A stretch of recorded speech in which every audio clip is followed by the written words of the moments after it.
Phil, Adam Devine's character, works at a BuzzFeed type sort of company, and has aspirations to work in the newsroom, and he's kind of a nerd, a cute nerd, I think. And then he gets this new phone, and this phone turns out to sort of slowly infiltrate his life and make his decisions about a girl he should date and how he should act at work, and controlling everything from what he should have to dinner to what he should, who he should ask out to date. So it's it's an interesting AI, sort of like the conventions of an AI film, but very much of a modern day relationship that we all have with our phones to a certain extent.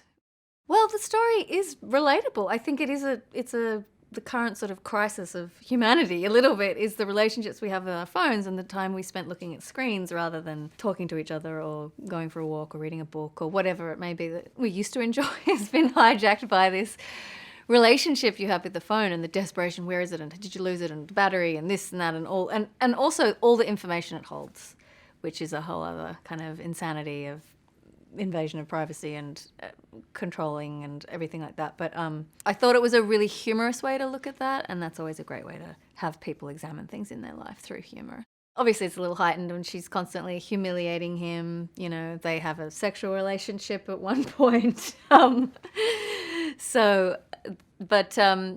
The scene that I found the most tragic is when they've sort of haven't left the house for a few days, and they've just been eating in, and he's fallen into a depression, and that was really, to me, quite dark. And I remember after I would do sessions sometimes, I just got really dark because I thought, this is miserable. I don't want to look at my phone, But that was one scene that really stuck with me.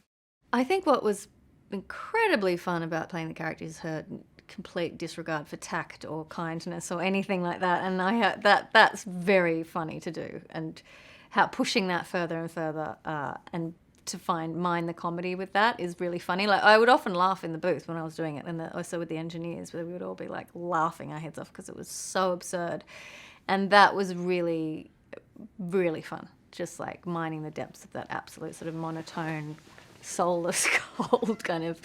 And then when she would try to engage in a human level, like laughing, or when she has the sex scene, like, it's even weirder. And so that's really fun. The weirder the better.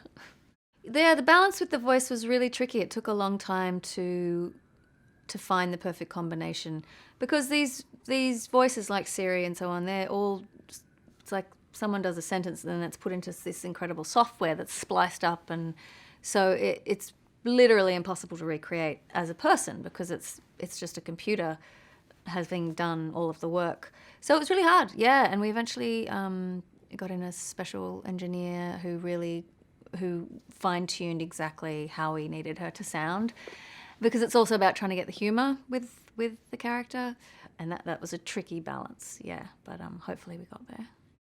The studies say that the negative effect of, like, look at what Instagram's done. Now they don't tell you how many likes you have. They just say, and others, because it's been, scientifically proven through data and research that it's crushing on your self-esteem and crushing on your ability to feel confident with friendships and all those sorts of things. So it's like a debilitating effect. Yeah, I was definitely in my late 20s when it all really turned to iPhone and the BlackBerry was slowly phased out. So late, like my stepson is light years ahead of me. When he picks up my phone to do something, he does it at such a rate and accesses all these apps and things, and I'm like, whoa, what are you doing? So I consider myself very much on the lower end of sophistication with the phone. Yeah, and I don't love the phone. Like, I get sick of looking at it, and I get sick of things, and I don't have a million apps, and I have one social media account, Instagram, that's public, and even that I have a very ambivalent relationship with. But then because then there's the older generation who love it. The octogenarians, what they call it. Like, my mum loves the phone. She's always just on the phone, like looking at the phone. It's a really hard performance. I'm like, really want to like give him a hug and be like, buddy, how did you do that?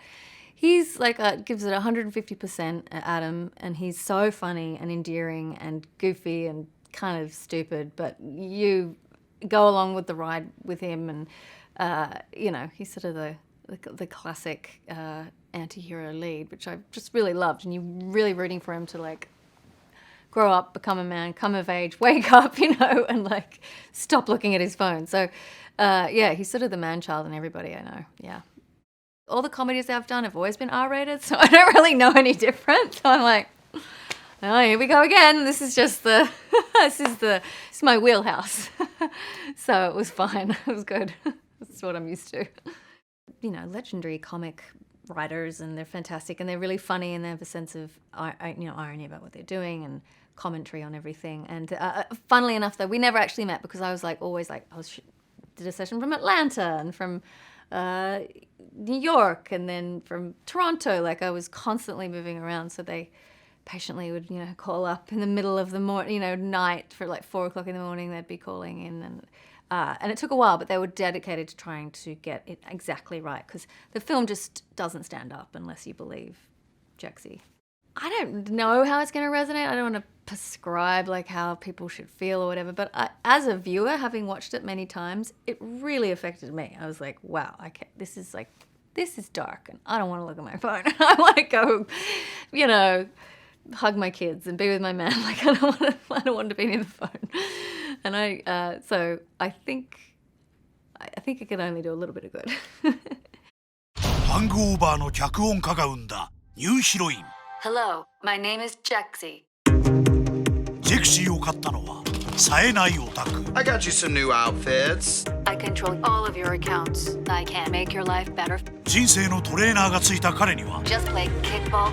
友達ができ、昇進が決まり、 Great, go talk to her. そして Hi. 初めての恋人ができた。You know I couldn't have done this without you, right? I know, you should be with me. だが恋人が優先されるとき、彼女は You are going to pay for this, you motherfucker. 豹変する。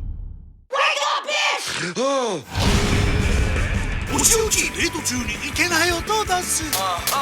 お仕置き上司にメールでこの童貞。 Come here. Being a virgin is a choice. お仕置き元彼と復縁させる。お仕置き全財産をばらまく。お仕置き機密情報の漏洩。Oh no! 恋するスマホ朝中。 You're supposed to make my life better, Jexy. What does this bitch have that I don't have? Does she have emojis? Google Maps? Go. I hate my phone. ジェシー、スマホを変えただけなのに。 Plug me. Unplug me. Yes. Oh, hell. Yes. Yes. Oh my fucking god. 8.14 ジェクシー起動。